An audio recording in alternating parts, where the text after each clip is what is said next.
let's just do this. Let's do the show. Your excitement level is off the charts. It always Let's do is. this show. Let's go. Let's do this. Oh, is that you being facetious? Yeah. I was being facetious, and then I was doing an impression of you doing low energy. I thought I was acting very excited. I really did. I was like, yeah, Tony senses my real excitement. I mean, you're smiling, which I think is a good sign. But it doesn't come across as human excitement. It comes across as like Walkin excitement. Yeah, exactly. Yeah. Like maybe you're at a 10 right now, but you're coming out at like a 4.5. Hey, watching with Dan and Tony. Hey, watching with Dan and Tony. It's Hey Watching, yeah. Welcome to Hate Watching with Dan and Tony, the show that answers the question, what happens when two guys talk about movies for at least an hour and no one cares? It's like the tree in the woods, but it does fall. It does fall. What happens when the bear poops in the woods? Is the poop there? We only know if it's there if you step in it, but nobody goes in the woods. Because it's very scary. I don't like the woods. I don't like bugs. I don't like nature. I'm out. I'm a city boy. So each week we pick a movie to watch. This month we're starting off the month of Halloween, which is not really a month, but it's the best month of the year. Okay, Rocktober. So we're doing scary, creepy, monster, horror movies, and I picked a doozy, one of the creepiest, scariest movies. For the wrong reasons. It did creep me out. Yeah. It did. The Crow Wicked Prayer, which is the fourth in the line of the Crow movies. The first one being the one where Brandon Lee got killed by a stud bullet. Yeah, I read that whole story. Brutal. Very depressing. Yes. Like wow, chain of evidence or whatever. They did not do a good job on that set. Yeah. So they kept making them, and then this is like the last one. I guess they made a TV series in there at some point. I have never seen the TV series. I know that it exists. Never seen a minute of it. This one is from 2005, coming in at an hour and 39 minutes. A Miramax release, also through Dimension Films, which is too much. But it seems like this movie was kind of done to sort of retain the rights of the thing. For no reason, because this was the end of it? I think that's what it was. I think it was one of those things where, like, we better retain those rights, and then they pour a bunch of money in it. Lose it. Just pump it out. Pump it out. Yeah, so this did play in theaters for 1 week, I believe in, like, Santa Monica or someplace. Is that it? Yeah, it played 1 week in theaters and then went straight to video. Oh, God, that hurts. And it's based on a novel written about the Crow thing. It's not written by the Crow guy, James O'Barr. I read the whole thing about him, another person who I'd never read about, and then I read all about him, and wow, it's weird. Can you break it down? It's probably hard to summarize. So, it was a comic book. I remember when the comic book came out, never read it, but knew of it, saw it at the comic store. And, I assumed I would look him up and it'd be like, oh, yeah, and he did this, and he did this, and he did this, and that, and that. Not so much. He did this. He mostly just did this and a few other Crow things, and then kind of has rehashed the Crow over and over again. He's done a couple other little things, but this was like based on the trauma of a lost girlfriend who died on him. Oh, okay. And so it sort of seems like this was his big thing. So he and a girlfriend live in Texas somewhere and doesn't, like for the last 10 years, couldn't really tell what he's been up to. Sure. I mean, the good news is Texas is relatively affordable. So I think just based off of probably the residuals, he's probably doing okay, right? Yeah, hopefully. Okay. Hopefully this sort of kicks him some money every once in a while and that keeps him going, which is great. Usually most creators are like serial creators where they just keep on creating and they make too much stuff and the world's not interested in any of it. Yep. They just have hard drives full of scripts that no one will ever see. Hooray!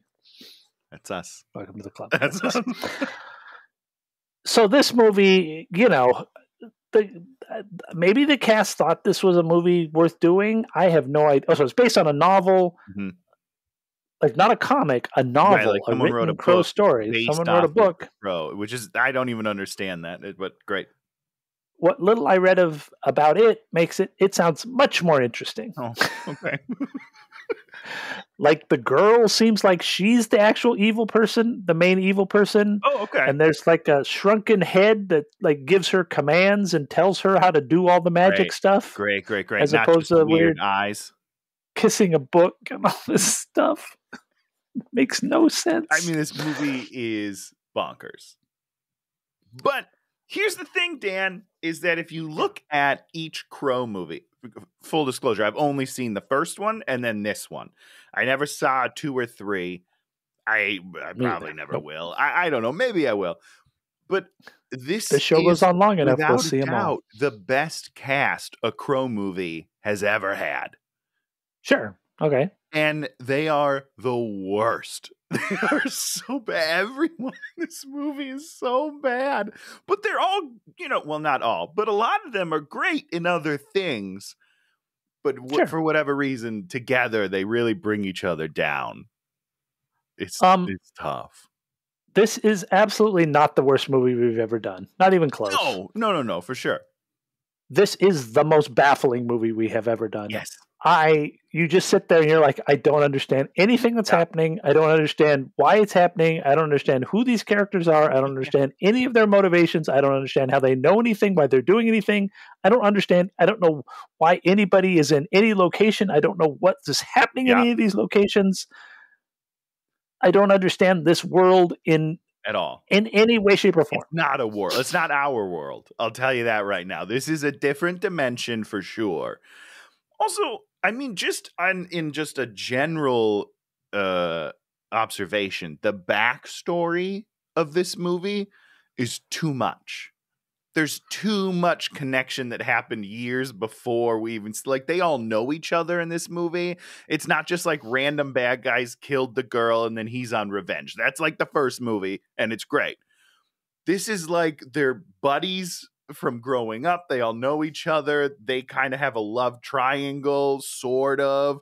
And then they're like, but now people killed my dad, so I'm going to get revenge by killing you. And then you're going to get revenge by killing me because I killed you because they killed my dad. And I was like, what is happening right now? Whose dad got killed? David Boreanez. His dad was killed by the people that are taking over the town. First of all, let's just put it on the table. There is some blatant racism in this movie.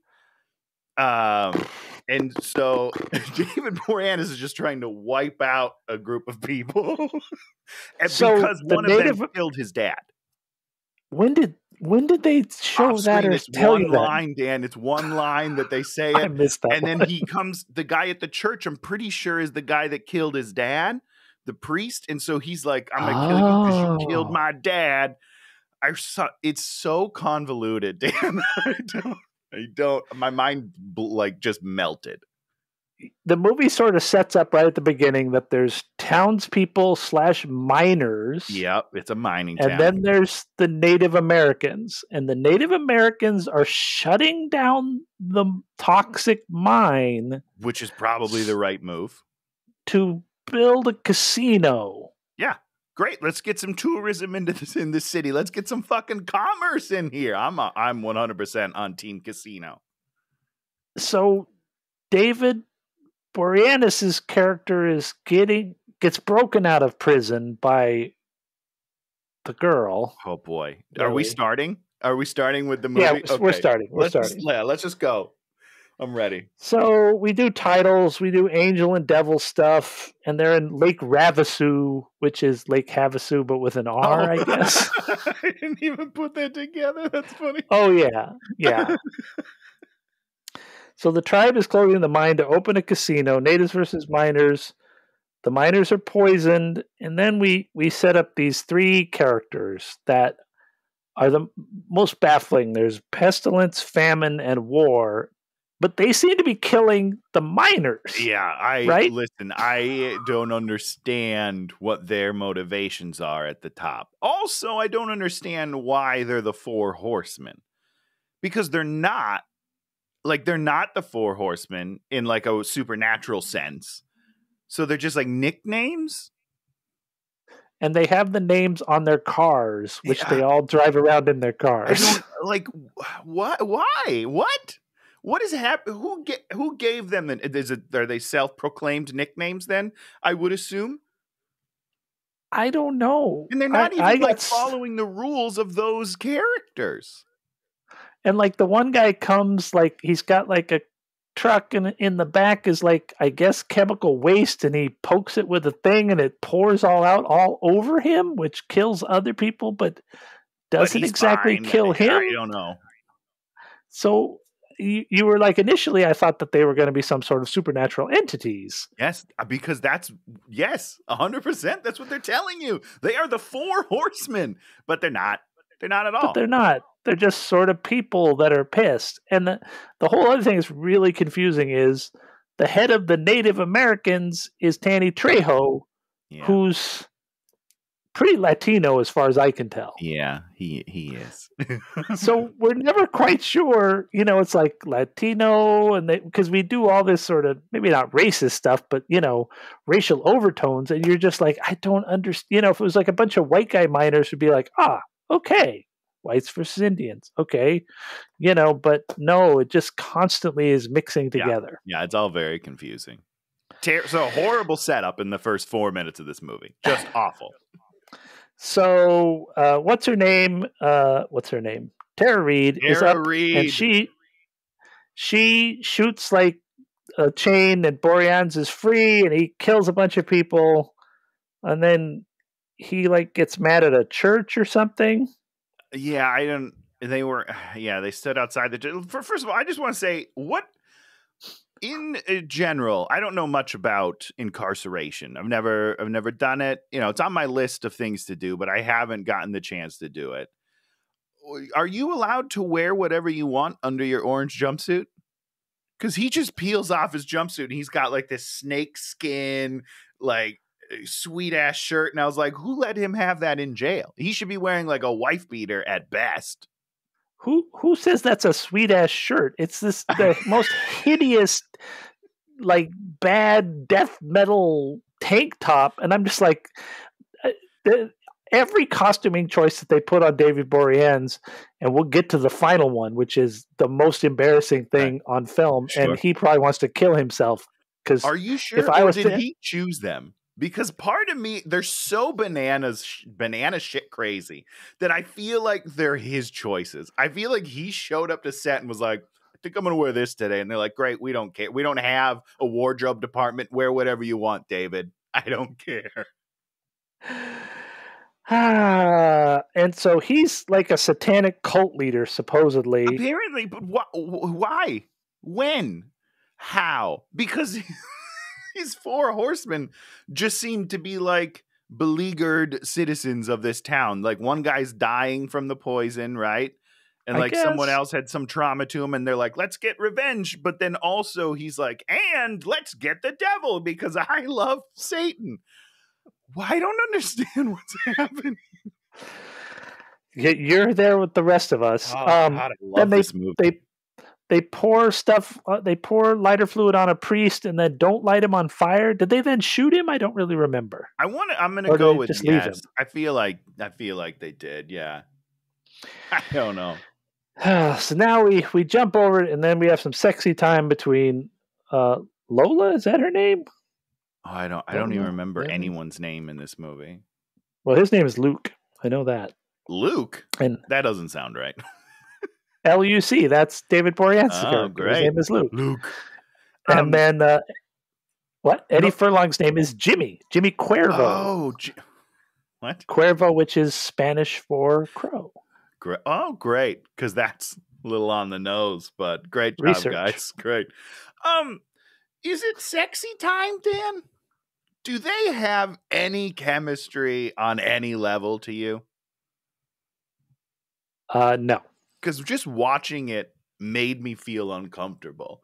When they're getting snuggly and like, oh yeah, oh baby, I'm like, ugh, I get the heebie-jeebies. I don't like it. They don't work for me as a couple. Did you find Angel sexy back in the Buffy days? I still find him. SEAL Team, hello, David. He's a very good looking guy. I adore Angel. I love Buffy, and I loved Angel for a couple of years, and then whatever, it's fine. But in general, yeah, big fan of him. So we meet Eddie Furlong, Jimmy. He picks up a scorpion. He sells scorpions to the trading post. That's what he does for a living. He's wearing a jumpsuit. Everybody's wearing jumpsuits. Lots of jumpsuits. He's got a cool dog. One of the best parts of the movie. Cool dog. Yeah. Luckily, nothing bad happens to the dog. Well, because you kind of stop seeing it. It's just kind of there and then never again. What happens to the dog when he dies? I never even thought about this. Where does the dog go? Someplace nicer. I hope so. So then we meet him. Who knows? They're writing Indian lover, then they're crossing it out on his van and writing, or his trailer and writing Indian hater. And isn't he also accused of murder? He murders a rapist. Yes. Did you know that? That's what it is. In a weird flashback, he murders a rapist who is the person that is being buried in that one, the funeral parlor scene. Yeah. And that's really weird. He was trying to get it on with Emmanuel Shrieky, right? And that's why I have no idea. Furlong took him out. I'm pretty sure that's what happened. But then also at one point, that's his parents, right? That Furlong, like, the people in the church are the parents of the rapist. And they're like, you did this to our son. And then he like saves the dude. It's too much. There's too much backstory in this movie to keep it straight. Well, and it's like, it's a plot line that it's like, I only knew that he was stopping a rapist because they said when I was reading the description of the movie somewhere, it said rapist. And I was like, oh, that's what, I didn't figure that out. Yeah, somebody else figured it. Somebody smarter than me figured that layers out. And layers of bonkers. So they're opening the casino. What's her name? Cherokee is there. And at first she didn't look good. Then they pan out a little bit and she looks great, as always. Yeah. She's super hot. Yeah, she's great. She's doing the crow ceremony to open the casino, which we see sort of in the background, and then we never deal with again in the movie. And let's talk about this crowness for just a second, because sure, I don't. Granted, I haven't seen the first one in a long time, right? But I don't remember everyone understanding what he is. Everyone in this movie knows that he's the Crow. They're like, legend, the Crow, he's back. I don't remember that being a thing. I feel like everyone was like, what are you? And then he kills them. It's weird to me that everyone knows the Crow in this movie. The thing that was surprising to me is that if you hurt there's a specific crow that he's linked to, and if you injure or kill that crow, that's how you deal with it. Yeah, I don't know. Which seems really stupid to me. It's like, wow, that is about as weakness as a weakness can be. All you gotta do is do something to the crow. I mean, you can shoot that bird pretty easy, I feel like. People hunt birds all the time. And the bird's always around. It's not like this bird ever does any maneuvers to not be in danger. It's just like he's hanging out. He's doing the recon work, and then Furlong's coming along and being like, okay, thanks, bird. I'll take it from here. But the bird stays around, too. Sure. Like I had my bird. The proximity thing, right? I guess. I don't know. I put my little bird armor or something. Give the bird a little protection. Be adorable, and I would love this movie. He walked around with like a little bird vest and some like chainmail. Love it. I'm in. Okay, I wrote. So Eddie's leaves his house, takes his luggage, then sets his luggage down, then kicks his own luggage. I don't know. Then he gets to do a makeout sesh with Manuel Cherokee. Also gives me the heebie-jeebies. Okay. Let's talk real quickly about Edward Furlong. He's not very good. He is horribly miscast in this movie. And he doesn't look great. And it makes me really sad. What happened to him? Did you do any research on that? Nothing happened to him. That's who he is. That can't be right. He's not a good look. He's like in the Terminator. He's not like a good looking kid. You're not kids loved. Yeah, no, he was cute in that movie. He was cute, and then he's like crying, and people loved it. He did not grow up well. No, he didn't. He does I'm going to the coast. I am what I am, and it's like, who, what do I you, don't. you know, Yeah, they I always don't want know to go who to the you are. coast. Let it go. And there's all these people walking by, Yeah. going somewhere. Yeah, they're all going I don't somewhere know. important. So he puts on a suit. He's got flowers. He's got his ring. He's got his car that looks like the General Lee. Car doesn't work, Yeah. so he has to take a bike. So he's like on this little bike. And then the car, you know, the cop brother hit of on the bike. Emmanuel.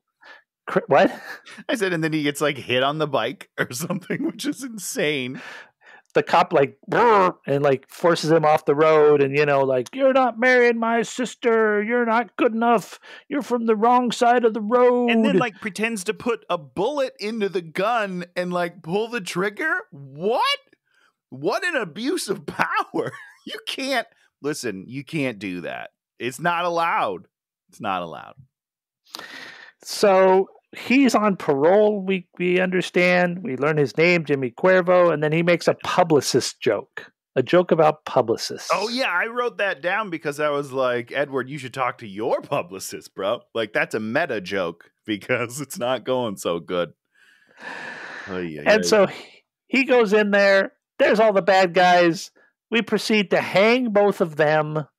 But it's all weird because David is like, dude, I love you. I'm sorry I have to do this, but I gotta do it. Why does he have to do it? Now, does he love Emmanuel Cherokee? Is that the idea? I mean, he certainly he loves her after her. Like, because he's like in one of the flashbacks, he's like, "Oh man, she's hot. Let's pop her." And then Edward Furlong is like, "Stop talking about my girl, dude." So like, there's definitely tension. But he's friends with Edward Furlong. Like they're buddies. They work together and they're buddies. And he's like, "I always liked you, kid, but now I'm gonna murder you." For reasons I did not understand. Why do we need them specifically for this spell? Oh, there's no reason for that. That's just arbitrary. Great. Okay. I thought I missed something very important, like the reason behind the murder. Just going to murder my friend and his girlfriend, you know, for power. Not going to murder some unknown people I don't know for power, although they do a whole thing with the virgin at the end, and that's just a random guy. So I don't know. So they do either. That. At least the first one is like a random crime of like, you know, I mean, it's terrible. Like it's bad stuff that they do, but like, it's just random dudes. They just happen to find these people and like, well, let's get them. It's better if you're murdering your friend for power for no reason. Is it? You know? I'll keep that in mind. Thanks, Dan. I'm never hanging out with you again. So they're going to hang him, double hanging Luke. Then we cut out Emmanuel's eyes, and supposedly she has blue eyes. Of course, she has brown eyes in real life. And then, what's her name? Then puts her eyes into her eyes because she doesn't actually see. I was a little confused. Yeah. She literally like swapped them? She literally swaps her eyes for her eyes because that gives her some sort of level of precognition, supposedly. But does Emmanuel Shrieky have the precog? I don't understand the rules, Dan. It doesn't make any sense. Like, could you take is it because they're blue eyes? Like any blue eyes? I don't understand this. I don't like it. They had all those little images at the beginning, you know, of like the two people and the this, and those things sort of tie into everything that happens, sort of in a weird way. Sure. So Emmanuel's going to be lost in the spirit world because she doesn't have eyes. Now, is that how it works? That's the least of their problems. Is that it? So this upset me a lot. I disagree. So you're telling me you disagree that a person who loses their sight in life, right? Yeah, will also live eternity without sight, because that's why. What's the point of living? Like if things don't. I don't know. I don't like it. You want equality. You don't want the handicapped to suffer in the afterlife. That doesn't seem fair to you. Why should anyone suffer unless you're going to hell? And then it's fine. If you're a bad person, then bad things that happen. But if you're a good person, good things should happen. That's the whole thing of the religion, right? I don't think that's how religion works. I don't know. Be good to people. That's all I'm saying. I think the whole thing about religion is it's a bunch of weird arbitrary things. Sure, it's not real specific good, bad, evil. You know, what's his name gets turned to salt just cause, right? I guess. Job. I don't know. Job. It's Bible stuff. Job. I was supposed to, okay. Oh, Jesus. Okay. So Eddie's like, "You gonna die," and then Luke pulls out his heart. His heart turns to black dust. And then he pulls that heart out real quick and easy. I don't know if you've ever tried to cut through someone's rib cage before, Dan. It's tough. You need a special instrument typically. It's tough to get through there to open them up and then take the heart out. I'm just saying. You need like a big saw, you need a bone saw, and you need a rib spreader. That's a real thing. It's called a rib that's spreader. How you do autopsies, guys. Unless, that guy should have gone into autopsyism. Is that the profession? Yes, that's what it's called. Autopsyism. You've been the best in the world at autopsyisms. So now he's got like these 666 scars on him. Yeah. And then he gets more later as time goes by for reasons that we don't know. Appearing all over the bodies. They're sort of covered in them. Actually, just this one little circular patch in the middle. Yeah. I kind of expected them to be all over the place. When he took off his shirt, I was like, why aren't there some on his shoulders? That'd be cool. They want to draw attention to his midsection because it's real nice. No, it's not. He's lumpy and weird. It's not gross. Bad. It's not like me walking around without a shirt. He's at least in shape-ish.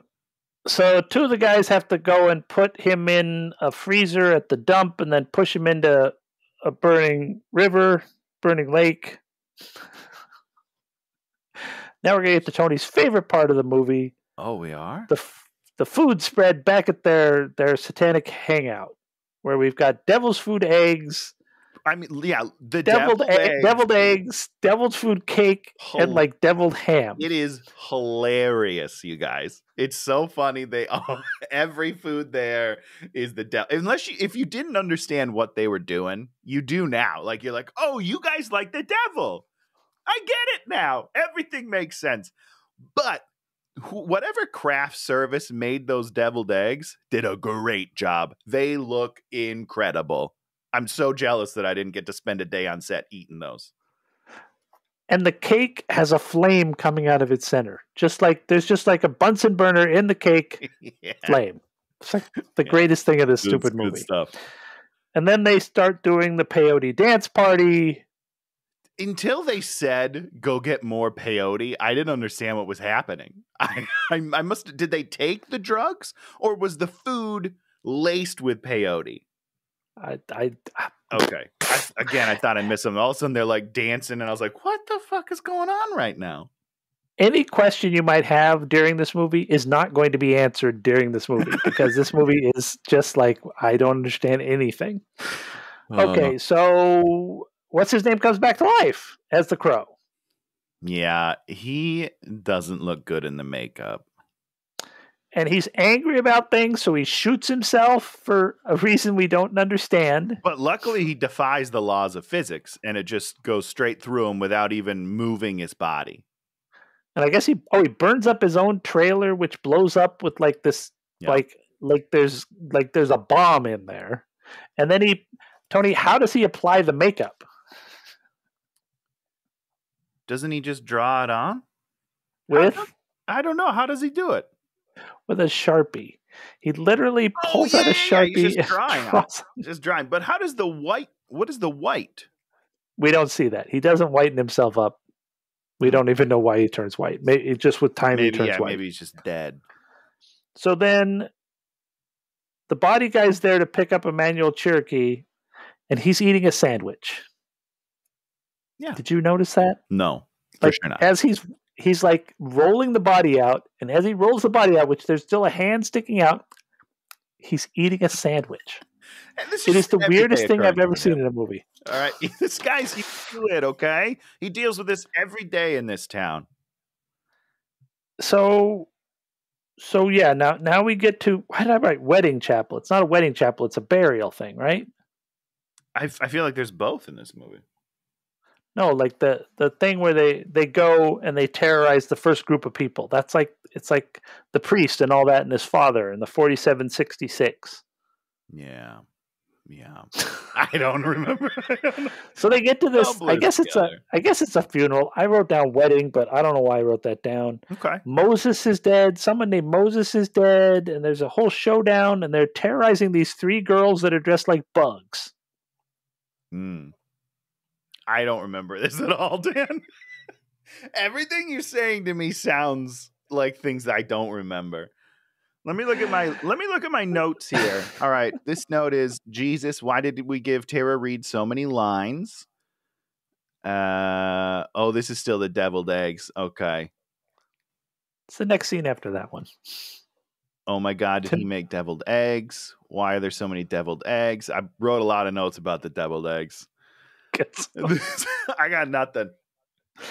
So there's this whole thing where it's the funeral or something. I don't know. It's just really confusing. Then we go to a bar, and one of the pestilence is there, and he's there to get more peyote. Yeah. And then they start fighting, and then the crow beats him, and the crow's like, I'm not going to kill you. And then he's like, where's Luke? And he's like, I'm not going to tell you. And so then he bug zappers him to death. Yeah. How powerful are bug zappers? I admittedly have never touched one because I feel like it is a bad idea, but I don't think it's that bad of an idea. Probably if you touch it with your tongue, it might be bad. That'll get you good, huh? Like when you Probably do it on the battery. Yeah. So he bug zappers him to death, which I liked that. But, once again, it's like, it wouldn't really work. Here's part of my problem with this movie as a whole is I don't believe Edward Furlong could do these things. No. Like, he's so much smaller and scrawnier than everybody else that he, like, beats up. And I understand he's probably got some sort of superpowers from the crow. But I just don't, visually, I just don't buy it. When he's, like, choking the guy, he's not even squeezing his hand. Like, he has it just laying here. He's not even acting it well. I think maybe that's the problem. And he's not intimidating. When he says these crow lines, they're so laughably bad. But the other thing is, like, at the end of this, when he says, I'm afraid of what I've become. And it's like, he doesn't seem afraid of what he's become. He seems sort of, like, indifferent to what he's become. Yeah, he doesn't seem to care at all because there's no acting that happens in this entire movie. Except for David Boreanez. I feel like he's acting his ass off. I like it a lot sometimes. Oof. At least he's trying to do stuff, Dan. I'm not saying it works. It's not good, but at least he's trying. So, Danny Trejo is hanging out. Where does Danny Trejo hang out? Isn't he just, I don't know, isn't he in a bar? Where are they? Yeah. He hangs out in a pizzeria. Oh, it's a pizzeria. Okay. Italiano. And he was the one that got the lake drained, I guess. Which I don't know what that means. Okay. I guess so. He's the one that got the casino to happen by draining a lake. That makes sense. And this is going to be maybe a dumb question. Is he Shrieky's father? Emmanuel? No? I don't know. It's a good question. Okay. Could be. Maybe they might have said that at one point. I'm probably wrong. Yeah, I don't think so. So he buries her. So is this when he grabs? Who's he? He buries her. I guess she was in the thing. So I don't know. Yeah. At one point, he steals her body from the hearse. Yeah. Yeah. And he rubs her jewelry on his face. Yeah, just all up in it, which is such a weird. Yeah, maybe he buries her and then he says, "You made me a monster." I don't know who he says that to. Well, it can't be to her because she didn't do shit. Okay, now we have the Rave-In Fest. Right, yeah, this is our next big setup. Mentioned a bunch of times throughout the thing, and it's funny because what is it? I imagined it was like a music festival, like okay, Raven Fest, rah! But they never really show it, so I don't know for sure. But they definitely that's where the makeup came from, as that was once his Raven Fest costume. Oh. Which made me laugh because I was okay. like, wait, so he used it to dress up like a raven and then also a crow? Dude, they're two different birds, guy. Get your shit together. Two different birds. So now Jimmy goes to the chapel or funeral parlor or whatever it is. And the funeral is for the football player that he killed. And then his mom is there. And the mom is the weirdest looking woman on the planet. Yeah. And then his dad is dead. And then, so he uses his crow powers to bring the dead dad back to life. He's dying, right? Because he was dead. Wasn't he like shot? Yeah, I thought he was just dead. No? Maybe he was dead. I don't know. Dead, dying, either way. He used magic powers to bring him back to life. So now we go to Ravenfest, and one guy, Famine, goes all Casey Jones, puts on the mask, gets out the baseball bats, and Casey it's just Jones. Like really weird. This guy wishes he was Casey Jones, Dan. And the crow shows up and then beats him to death with a bat till he's dead, and then there's a big blanket that they hide under, and there's a kid, and they shoot the raven or do something to the raven. No, they tomahawk the raven. I didn't understand what was happening. Once the sheet came out, I didn't understand. Is that kid dead?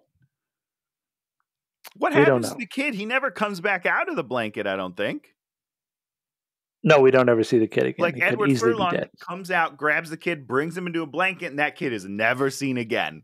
So never seen again. It's weird. I'm just saying. I don't know. Oh wait, there was a big sit down. So David Boreanez and Edward Furlong sit down for a big get the join me speech. Come with me. I'm having my Satan moment. It's gonna be fun. Which is confusing to me because he never offered for him to join him before. Because of the whole being the sacrifice part of it. And he's like, but now that you're back from the dead, we could team up. It's just stupid. Super team. Super team. Okay, I wrote down hearse driver. That's the sandwich guy. I don't remember why I wrote that down. Sure. Then I wrote down cop versus crow.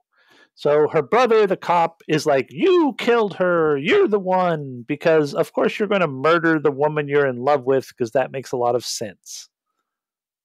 But he also calls him the crow in this. So, like, the cop knows about the crow, too. He's like, hey, you're the crow. You killed her. I just don't understand the rules. But also, I think it's pretty obvious he didn't kill her.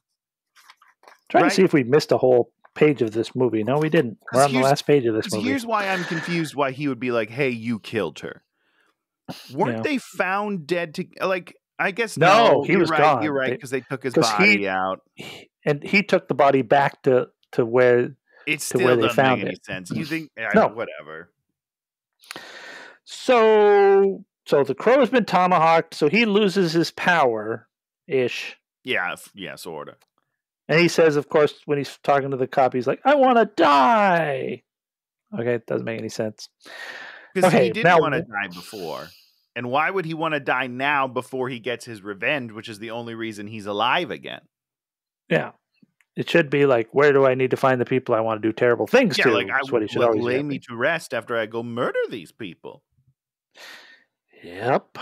So War is there, scotch taping dynamite to himself. Is he scotch taping?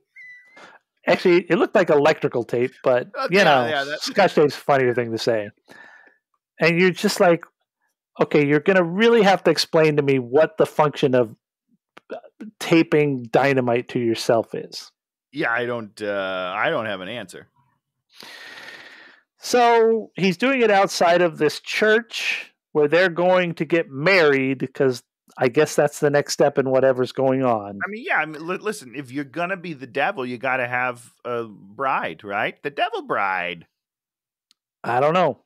So we go in there. It's like a taxi dance place / strip joint / demonic church that there's like 8 people in. Yeah. Yep. Including Dennis Hopper as El Nino, the super pimp. Yeah. So it is like a brothel, right? Yeah, because this is where Tara's character was. She was okay. She was a prostitute there. Backstory.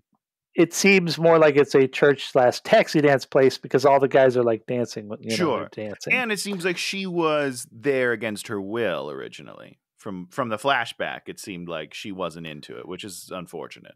She was certainly being terrorized by El Nino.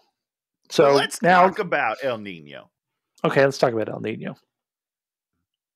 What? Why? What's happening? Why is Dennis Hopper in this movie? One. Okay. We're going to talk about Dennis Hopper now. Yeah, let's talk about the Hop. I used to go to Dennis Hopper's house all the time. Wait. Okay. Forget the movie. Let's talk about this. Okay, Dennis Hopper. Icon of the 60s. Yes. One of the great, Blue Velvet. Great actor, had this renaissance, and then who knows what happened. Did Waterworld, cashed that giant check, and then it seems like he was on a downward path. I don't know what Dennis is up to now, but Dennis is a painter. He's an artist. He's an art collector. Oh. He lives in Venice, and the old company I used to work for moved artwork. And so we used to go to Dennis's place all the time. And he had a great place. This giant two-story house, like custom built, giant racks for giant paintings hung everywhere, has like its own like little theater where you could like put on little plays and stuff. Like you pull in the back, did you put on plays? No, we didn't put on plays there. I worked for him. I was his slave. Not slave, but I worked for him there. Super nice guy, super chill, but I think you have a lifestyle. You have to keep paying for that lifestyle. If you need to put new wheels on the Maserati or whatever kind of car he had, or you want to buy a new painting, you take a movie like this and they give you $100K or something. You cash that check. I guess. And so he cashed this check for whatever reason, had to pay the alimony. I think he got divorced at one point. What year was this? What year? 2005. Oh, 2005. Oh, I'm way off on my timeline. 2005. Because I was like, is this near Speed time? Because Speed was still like cooking, but this is a good 10 years after Speed. Yeah, I would guess 10 years after Speed. And I think you do Speed, do Waterworld, that pays a lot of bills, but at a certain point, if the roles aren't coming and who knows what's going on with your life, and who knows? I guess, listen, here, he looks like he's having a relatively good time, just fucking around. Probably there for one day. I would do this job. I'm not trying to say like, boo Dennis Hopper, I can't believe he did this. I would do it. There was a bunch of other people in this movie. And, you like show up and you're like, oh my God, this is a shit show. I'm just going to do my thing and get the hell out of here. Yeah. These people all get paid in advance. Let's put it that way. Unless he got points on the back end, baby. But yeah, Dennis was a nice guy. Great house. He had a lot of very expensive art in there. So, who knows? Who knows? It's probably about another painting, Yep. So it turns out that El Nino had a magic book, which Tara stole the magic book to do all the magic that's going on here. But if this dude had the magic book, why did he never become the devil? I don't know. Okay, great. So we set up this whole thing where it's like the two of them have to have sex before the sun rises or he loses the power. So that's we sort of have that kind of devil ritual I will ever do. You know what I'm saying? Worth Sex it. with Tara Reid? Well, no. No? So the Crow shows up and he starts fighting with War, and then Danny Trejo's on a ridge with a bunch of guys with guns, and they're like, shoot, don't shoot, shoot, don't shoot, don't shoot, don't shoot. And then War and the Crow are both hiding from them at one point. Together. They're hiding together. They are hanging out in a bunker together, joking around. I don't understand what's happening. that part of the movie made the absolute least sense. Since you can't shoot the crow, because nothing will happen. That is a pretty low bar for this movie Oh wait. in general. Oh, sorry. His crow has been tomahawked, so he is vulnerable. Sure. Yeah, I mean, who knows? So they're in the middle of the marriage ceremony, and Tara stabs David Boreanez, right? Like in a duplicitous way, I believe. Was it? I think so. I don't know. I thought it was just like part of it. Dude, I can't follow this shit. This is the part of the ritual where you stab me in the side. I thought arbitrarily seeming. Could be. I don't know. So she stabs him, but he doesn't die, and then Luke becomes Lucifer. His name is Luke, L-U-C, and he becomes Lucifer. You just add the iffer. Yeah. Iffer. He iffers it up, and then David Boreanez loses his mind. I know, but come on, it's kind of fun, right? No, it's so horrible. He starts becoming like Jack Nicholson. It is weird. It's like, oh, it's so embarrassing. But here's the thing. I'm not saying it's good. Don't get me wrong, Dan. I'm not saying it's good. I'm not saying he made good choices. But he made choices. And for this movie, that's pretty great. And this is why I said at the beginning, this is the most confusing movie we've ever done, but it's absolutely not the worst movie because it is just bonkers. If you let go of sanity and just go like, what is happening? Maybe if we were on peyote, this movie would have been great. If you're doing drugs or something and you want to watch this movie, it's probably not a terrible movie. Yeah, get in there. So David Boreanez is now playing piano. Yeah. We're like, where did this piano come from? When did he learn to play piano? Why is he playing piano? Why is the devil playing piano? And he needs sex to complete it, and we do a whole thing where you have to kiss the book. Maybe they killed Dennis Hopper now. I don't think I even wrote down when we killed Dennis Hopper because... I mean, they definitely did. We're like doing... we haven't even talked about all the flashbacks in this movie. This movie's always flashing back to things that we've already seen in the movie we don't care about seeing. And that's my problem, is that some of the flashbacks are backstory. But then some of the flashbacks are things I just saw 20 minutes ago, and I'm like, I don't need a refresher. I mean, I understand that they're assuming that people probably stopped this movie many times to get through it. And so you're 3 days later, you're like, okay, I'll do the next 10 minutes. Oh, I remember that happened a week ago. But my God, you guys, I just watched it. Just go. I have the feeling, way back when Orson Welles was making Citizen Kane, he set up a movie theater and he's like, I'm going to watch Stagecoach over and over again. John Ford's classic movie Stagecoach to learn about, long shot, medium shot, close up. He learned all those lessons. He watched Stagecoach over and over and over again. I have the feeling that the director of this movie watched Jonah Hex over and over and over again. And that's how he learned all about how to properly stage flashbacks. Build that tension. That's Jonah Hex tension. Okay, now so they drive away, and I guess, I don't know. So we're going to get to Tony's favorite part of the movie, the crazy scene where it's Tara Reid and David Boreanez as Satan, played by Jack Nicholson, in the hearse, where he is monologuing, and we're on this weird camera that just swings back and forth between the two. It's the weirdest. And David Boreanez's speech, I would love to just like if you ever had a class where you had to do a monologue, I would do David Boreanez. I would pick David Boreanez's speech from this movie.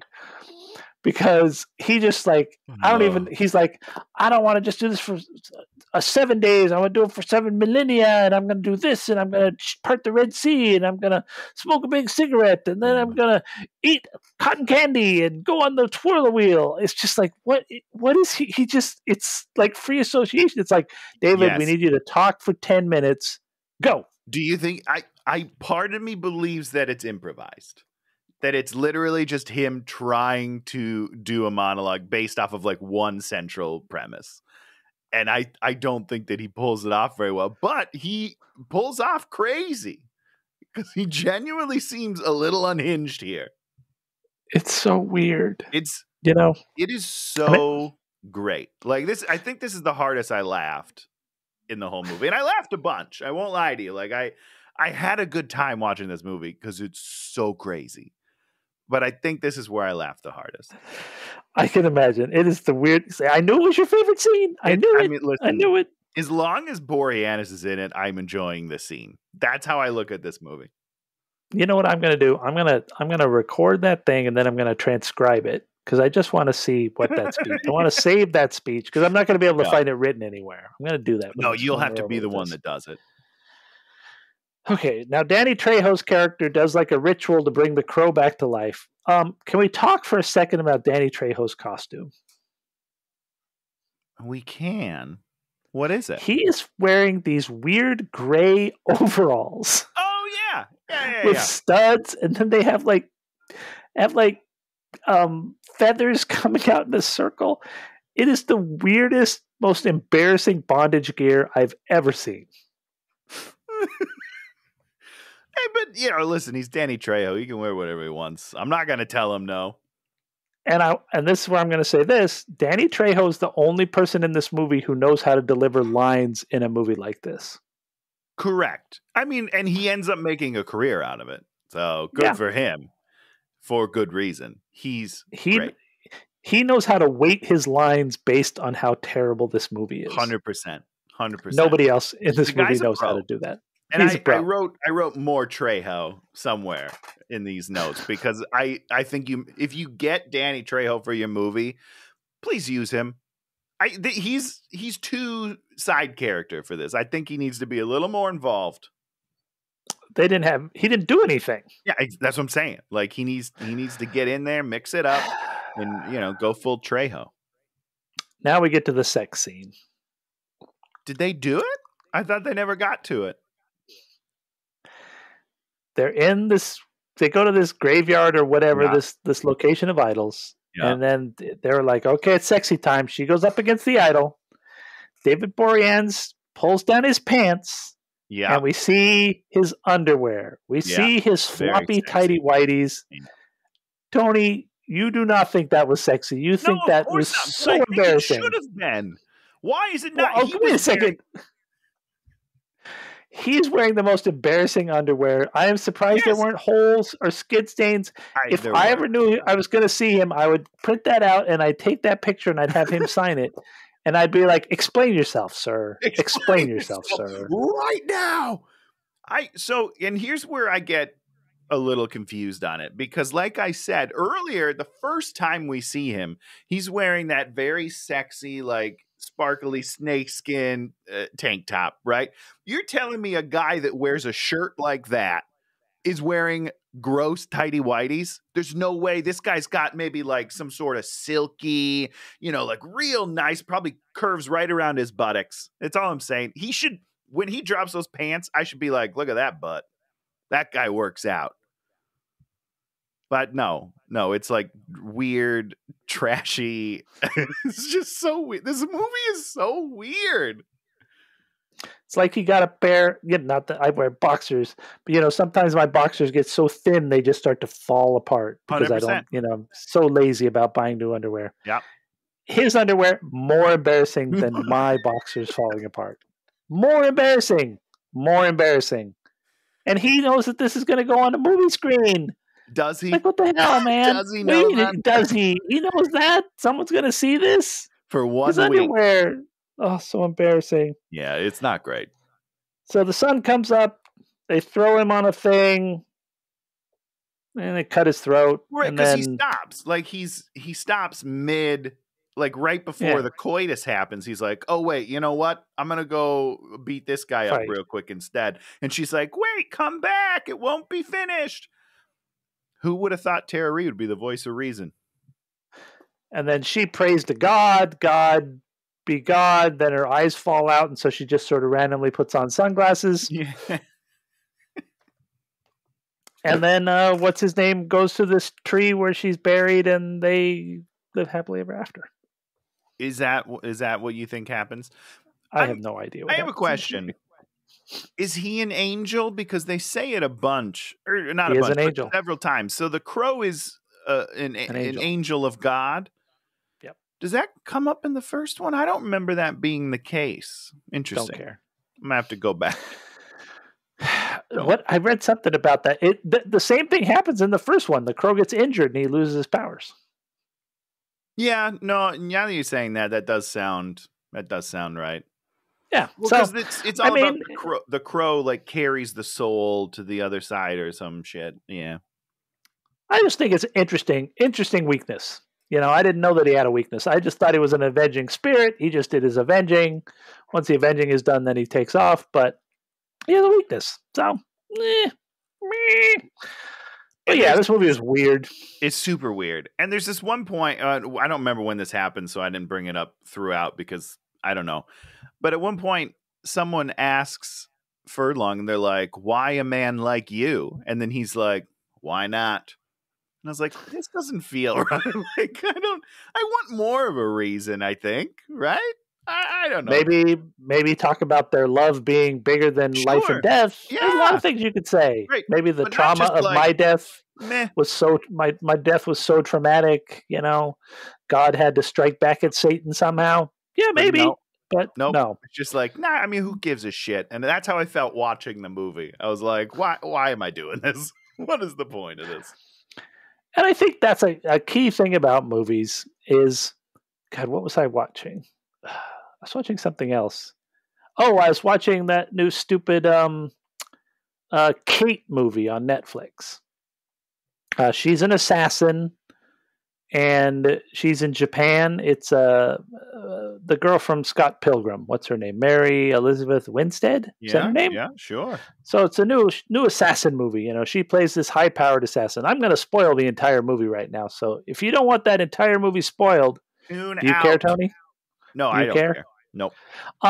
So a third of the way through the movie, she gets poisoned with polonium, which very funny. I made a polonium joke in one of my things. Very funny. Yeah, they use it as a main thing. I use it as a joke. Sure. Yeah, that sounds like you. She gets poisoned with polonium, which means she's going to be dead in like a few hours. Okay. And they've set up this character that I do not care about, and we've poisoned her, and she's gonna die. And you know what I did? About 10 minutes into the movie, after that, I just turned it off because I don't care. You set up a character for me not to care about, a character that, you know, the only thing in her life is that Woody Harrelson's her handler. It's like, okay, I don't care. He doesn't care about her. And you're like, well, how are you going to make me watch a movie where I really don't care about anybody in the movie? Yeah, I don't care if they die. Tough. That's a hard thing to get past. I'm not going to lie to you. Yeah. And it's like, oh, there's going to be action. So what? I don't care. If I'm not rooting for anyone, it doesn't really matter. And that's, you know, like you go to Harley Quinn, they've kind of carefully crafted that character so that you sort of care about her. More than sort of, Dan. Tony care about her a lot. She's great. Has dreams about her that we don't want to talk about. We could. But yeah, it's like, if we don't care about these people, then why are we going to sit through, you know, everything they go through? And the answer is you shouldn't. I do, because I don't know how to turn off a movie. Like, I feel I have to finish it if I start it. But you shouldn't. Don't waste your time on that. It's ridiculous. Anywho. Into spoilers hand. Great. You didn't give this is the spoilers beginning hand. That's going to be confusing. But I said it. You're gonna put like a thing in there, some spoiler head. Spoiler. I'll do like a comic book. Spoiler, then when you see my hand come up, you're like, it's safe to come back. I'll write that right over the hand when you put it up. Yeah. Safe. Don't forget. Here you go. Are you writing it on your hand right now, Dan? Safe. My pen's not ready for it. Safe. I see. Safe. I see Yes. it. That's about it. Yeah, Tony. God. It's fine. Hey, they'll get it. Fix it in post. It's just ruined my pen. It's like a brand new Sharpie, and just got ruined by the goddamn stuff, whatever's in my stupid hand. Stupid crow. I think I got most of my main points about this movie. Yeah, I mean, listen, it's not a good movie, but it's pretty funny. It's pretty funny, and if you don't care and you drink beers or something, you want to have a fun sort of romp through Edward Furlong's. Drink beers or something, guys, then you'll have a great time. I mean, I don't watch movies for cynical reasons. I watch them because I'm a cineast. Cineast? It's like a word like that. Is it? Cinephile. Yeah, you're a cinephile. I'm a cinephile. There's also a word like cineast, which is C-I-N. It's probably a French word. A-S-T-E. Cineast. Cineast. Got it. I'm one of those people, and so I don't watch movies. Ironically, except Mac and Me. God damn it, that movie was freaking hilarious. That movie was so good. I missed that movie, Dan. I do miss that movie. Of like probably everything we've ever watched on here, that is the one movie I would go back and watch again. I probably will at some point. Just for pure pleasure. That movie is a terrible movie, but it is a pleasure to watch. Number in the McDonald's, that's a 10 out of 10, you guys. We don't do that anymore. There's so many weird things in that movie that are just like, and this movie is like a lighter version of that. I could see you sitting there and watching it going like, yeah, go David, you're so weird. Where's your underpants? I did do that. That was me. I was like, okay, I feel you, D. Let's do this. So I will give this movie that. It is in that range of bad movies that are enjoyable because they are bad. Yeah. Agreed. Because, there's a lot of bad.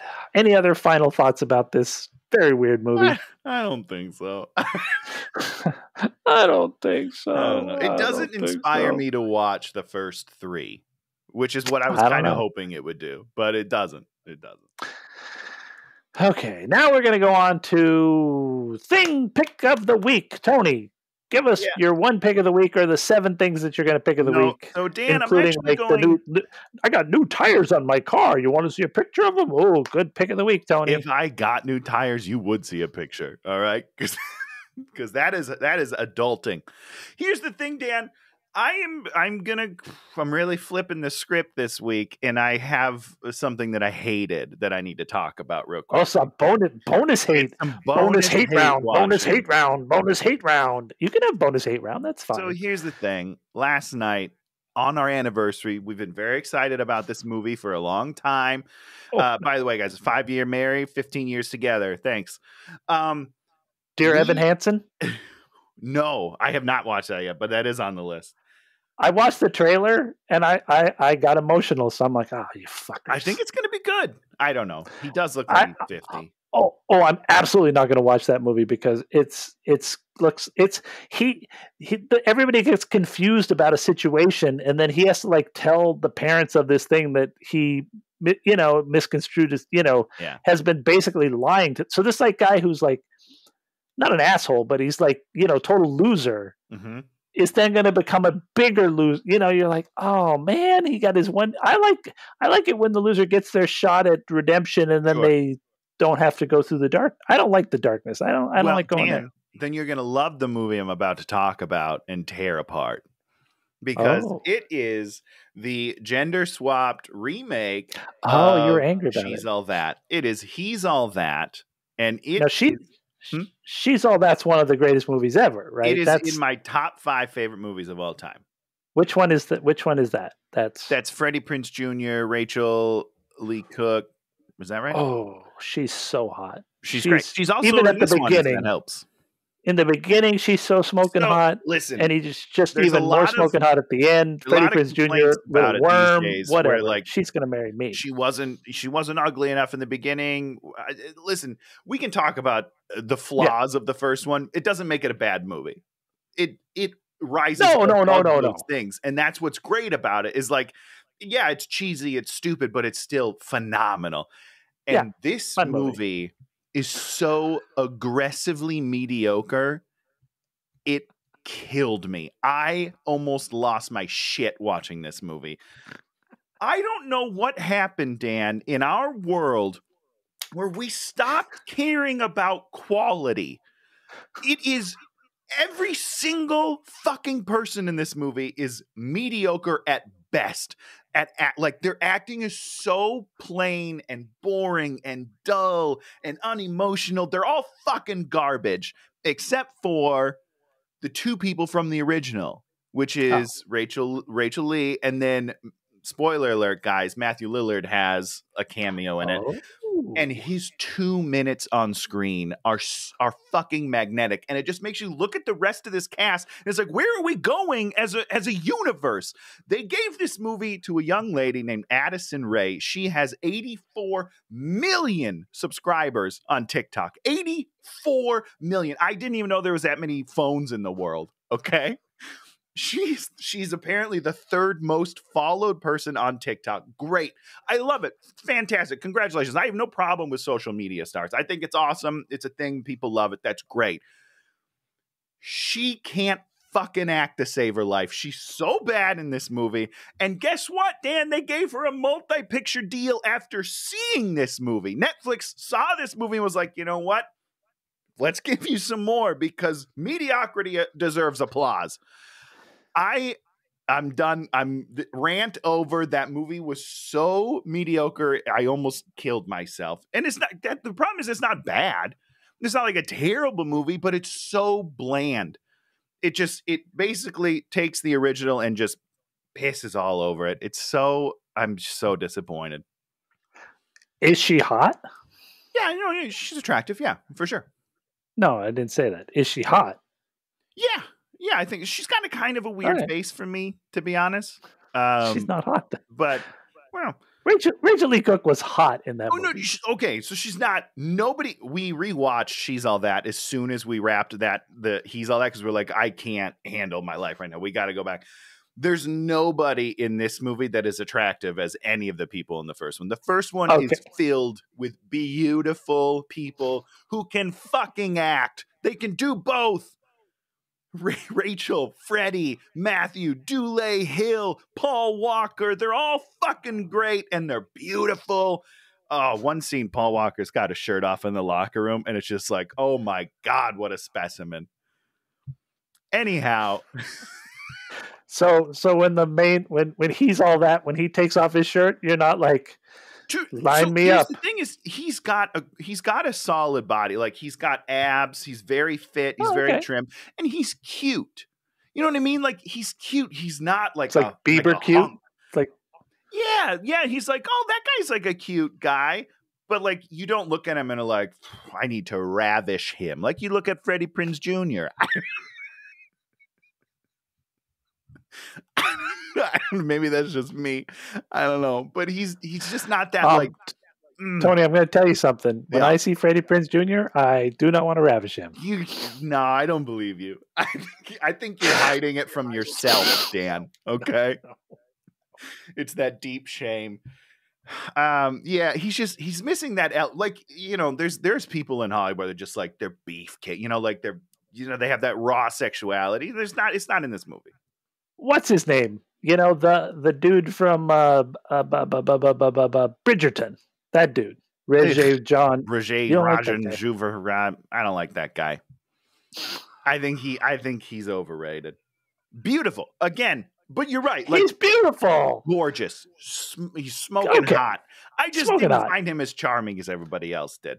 Oh, no. I mean, whatever. I didn't watch all of Bridgerton, but you see that dude and you're like, that dude is smoking hot. You want to climb him like a tree. Absolutely.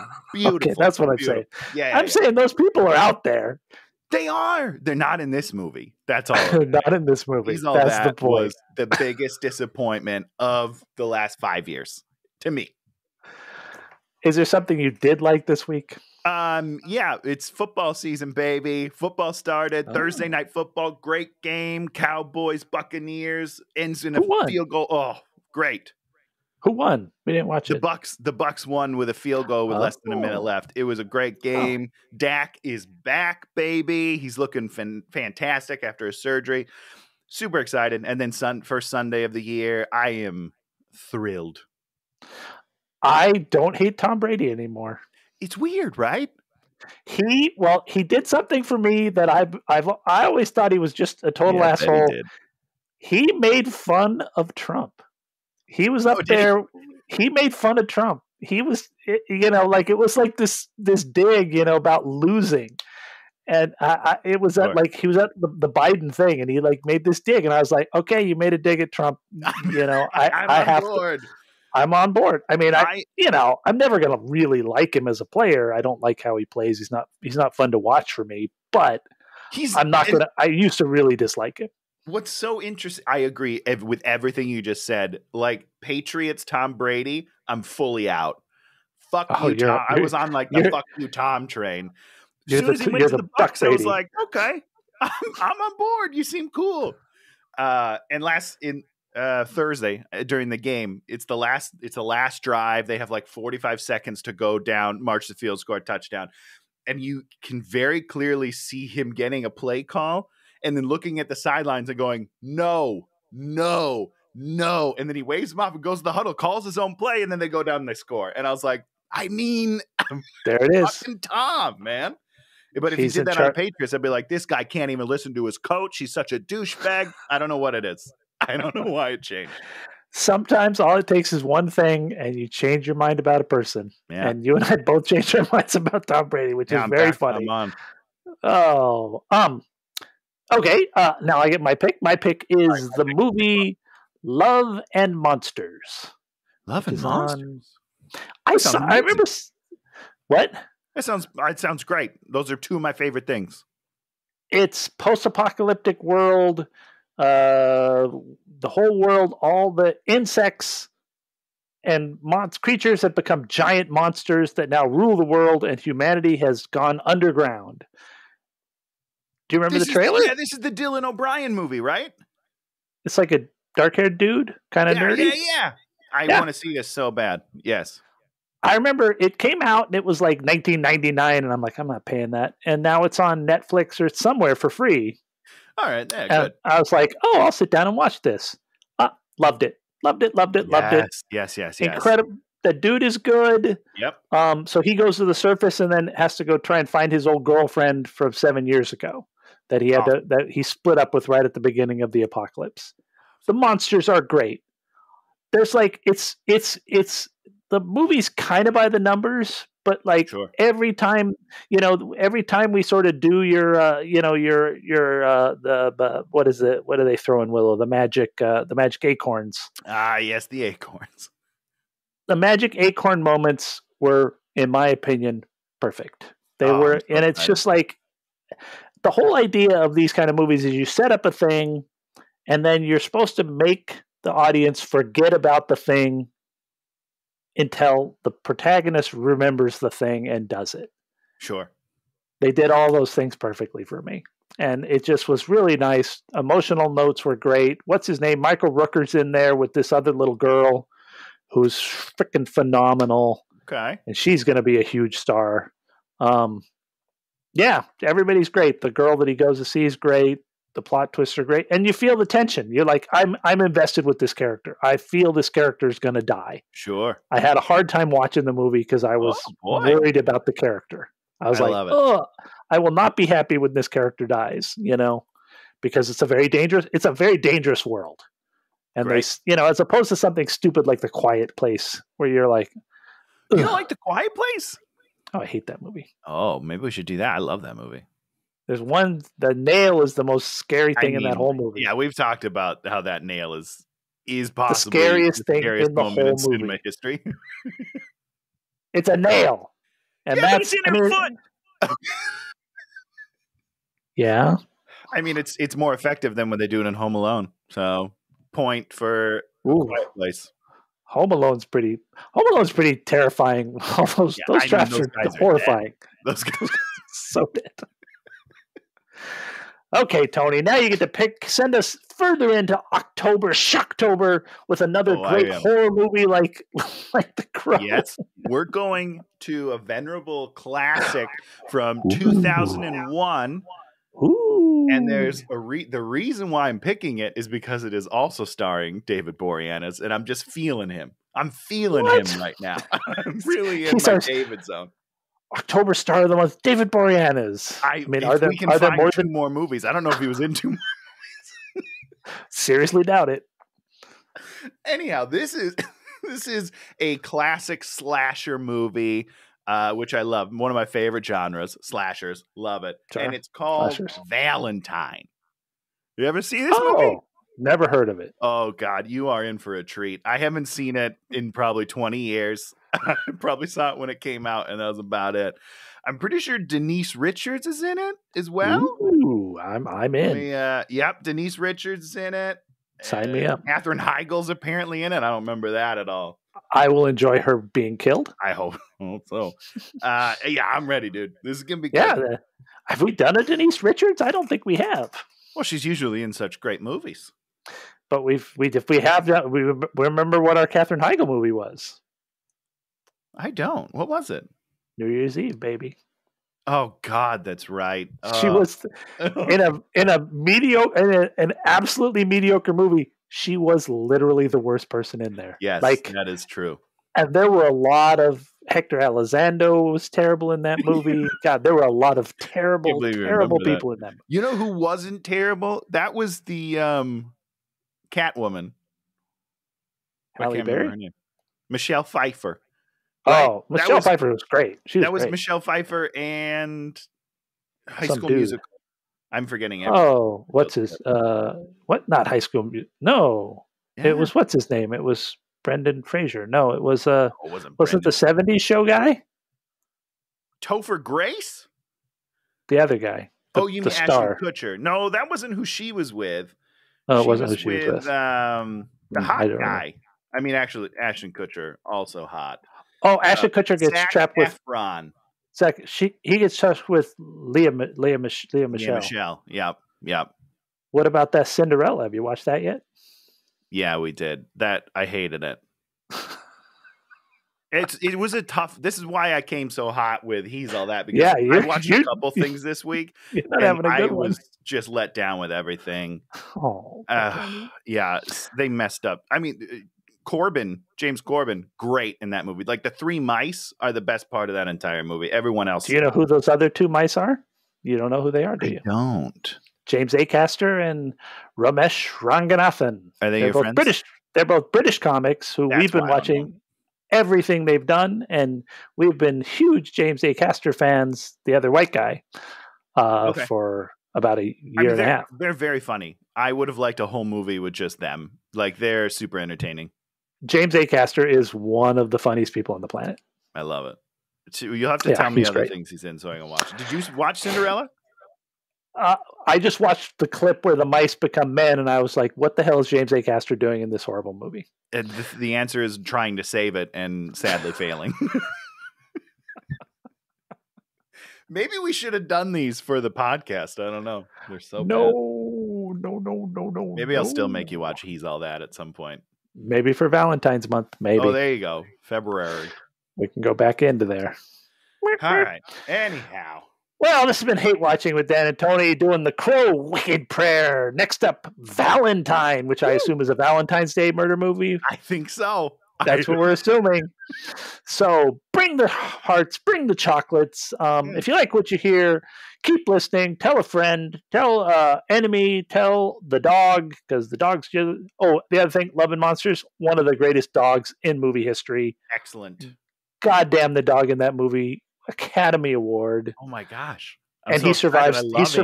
He survives the whole movie. So I'm going to spoiler that, because that's a spoiler everyone should always get about movies. Tom Holland movie. God, what a joke. What was that? Chaos Walking? It's free now, I think, on Amazon or Hulu. You're still free paying if you too want much. To watch it again. That was a bad movie. Yeah, that was tough. So if you like what you see, subscribe, leave a comment, give us a thumbs up, and come back next week, and we'll be doing it again. Yeah, we will. See you there. Bye, everybody. Bye. Hey, watching with Dan and Tony. Hey, watching with Dan and Tony. It's Hey Watching, yeah. I don't know if I said his name right once in that whole podcast. I don't know how you say his name. I will say I don't know how to say his name. David B. Bizarres the Nosers. The Bizazzer. The Bee's Knees. That's what we'll call him.